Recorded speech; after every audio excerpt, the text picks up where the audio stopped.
Oggi prepariamo insieme un classico tra i classici perché le temperature sono perfette. Facciamo insieme lo spezzatino con le patate. Cremoso il fondo, saporitissima la carne e il tocco delle patate che rende tanto confortevole questo piatto meraviglioso. Adesso sigla e lo prepariamo insieme con tutti i trucchettini del caso per farlo diventare morbido, morbiderrimo.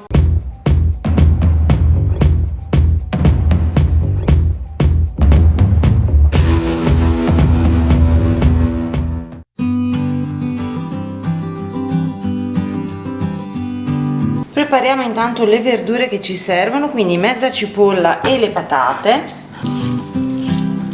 Io generalmente uso le patate rosse per un po' tutto perché mi piacciono di più, sono belle colorate e hanno un buon quantitativo di amido, quindi vanno bene sia per gli gnocchi che per queste preparazioni. Naturalmente voi potete utilizzare quelle gialle normali che avete in casa.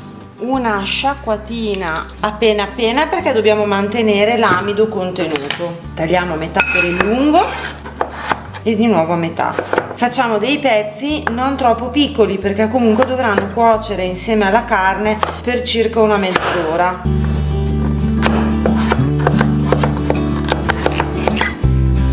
E adesso passiamo alla cipolla dorata, di preferenza se ce l'avete bianca va bene, eviterei quella rossa. La parte esterna della cipolla ricordiamo che la possiamo utilizzare per fare il brodo di recupero. Affettiamo non troppo sottile.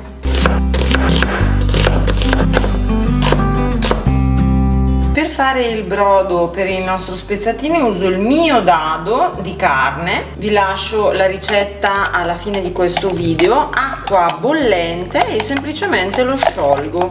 Naturalmente potete usare anche brodo di verdure oppure usare un brodo che è buono che avete fatto, non usate possibilmente quelli industriali che sono veramente tristi. Pentola preferibilmente in ghisa oppure una pentola che sia a fondo pesante, mi raccomando però una cosa, che deve essere abbastanza grande di superficie da contenere la carne in un unico strato. Olio, un velo a coprire il fondo. Quando sarà ben caldo l'olio, questo è il rumore che deve esserci, mettiamo giù i nostri pezzetti di carne, ricordando che la sigillatura della carne in questo frangente è di fondamentale importanza per avere uno spezzatino che sia bello morbido.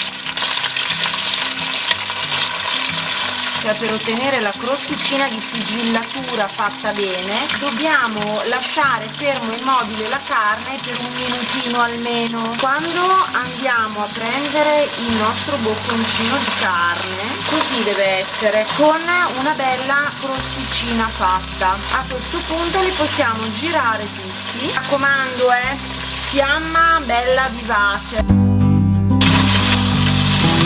Se ci sono dei pezzi che vanno girati anche sul lato, riusciamo a girarli sul lato bene, lo facciamo. Quando avremo rosolato tutto perfettamente, sentite che rumore meraviglioso, andiamo a prendere il nostro vino bianco, fermo, scegliete quello che preferite e andiamo a sfumare.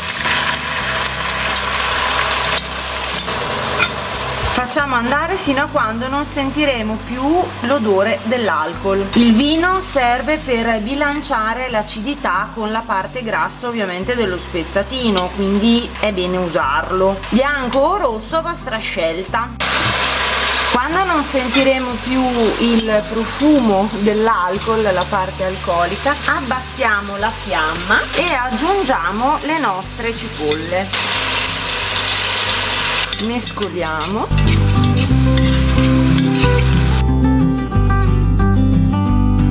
Facciamo rosolare un attimo. Abbiamo abbassato appena il fuoco e adesso, poi appena sono rosolate le cipolle, andiamo ad abbassarlo ancora. Lasciamo andare almeno 5 minuti. Fa un profumo, ragazzi, già adesso che non ve lo spiego. Aggiungiamo a questo punto, se gradito, un pochino di passata di pomodoro. Io faccio queste boccettine piccole apposta per queste evenienze, ne va messo un pochino se lo volete colorato. Se invece non lo volete colorato potete omettere la passata. e abbassiamo tantissimo il calore. Questo tipo di preparazione io le salo sempre alla fine perché ci sono molti sapori in gioco, la carne comunque dà sapore, quindi è bene farlo a termine. Adesso lasciamo 10 minuti a cuocere, facciamo proprio fiamma bassa bassa. Questo è il tipo di cottura lenta, vedete che fa appena pluff pluff, piano piano piano. Trascorsi i primi 10-15 minuti andiamo ad aggiungere i nostri pezzi di patata.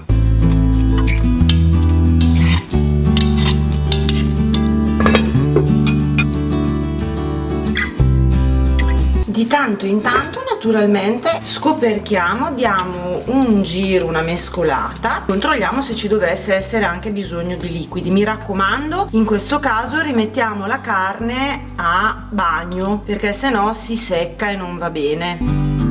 Se si dovesse rendere necessario aggiungiamo un goccino di brodo.